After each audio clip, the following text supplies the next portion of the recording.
When we think about accelerating revenue in a professional services organization, I find it useful to walk ourselves around the revenue acceleration flywheel. Now, this is split into two halves. The top half is external. This is the experience of people outside our organization as they go through their journey. We're thinking of prospects. We're thinking of customers. And importantly, for a professional services firm, we're thinking of our partners. Now, these may be the technology vendors that we're working and implementing, or they may be other ISVs that are linked to the core technology vendor that we're working with. And what we want to do as we go through this journey is to think about that buyer experience. What is it that our prospects and our customers are going to be engaging with as they go through that journey? The first is going to be content. What content and educational information are we providing through our website, through our social channels, through our partners, and through any other sources that can help to educate a buyer as they start researching the market and researching our own business? Do we help them to understand that we are a credible player in this space? Having become aware of us and they now start to engage, what is that buyer experience like? What's it like to make contact with us? What's it like to have our sales teams and our project teams to scope a project out for us and to lead us through that buying process? Then we get to contracting.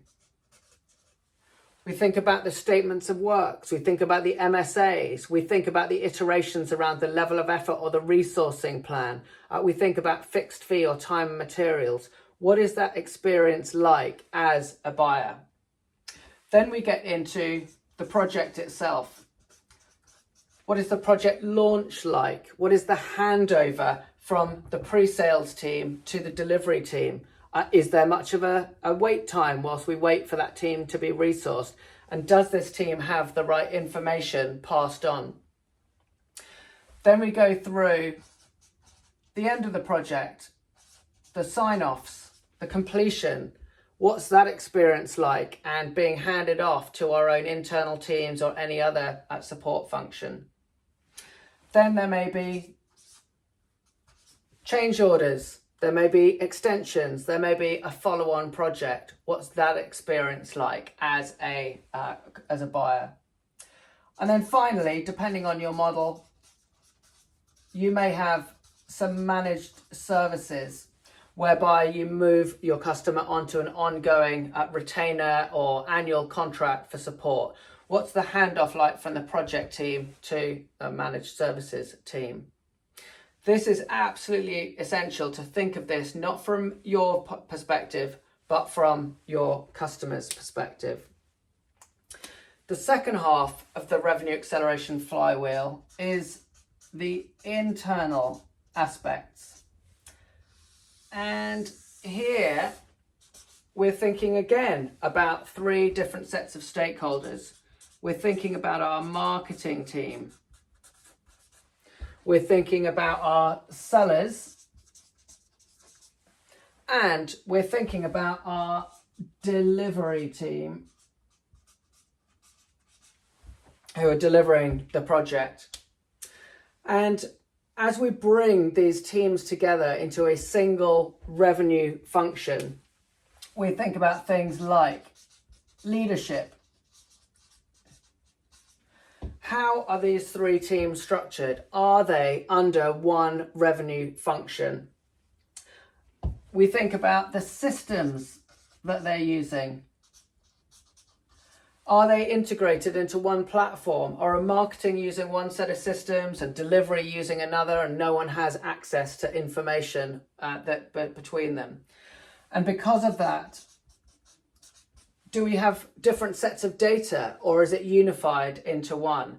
Does marketing have insight into what's going on with the projects or the managed services later on? We think about Resourcing our teams, and have we got the right consultants on the bench and available? Are those teams available for use through any of our marketing or sales activities? We think about planning, going into the right countries, selling the right products, working with the right industries. We think about our processes. How do we hand off our customers, our buyers, as they go through their buyer experience? And then finally, we think about forecasting from a revenue perspective. How can we use all of this to make sure that we know exactly where we're going to land and when we're going to land there?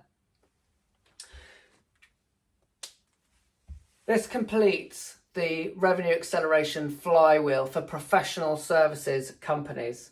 By spending time thinking from your buyer's perspective as they go through this journey, you'll be in a much better position to understand what to do in the internal aspects. I hope it's of use.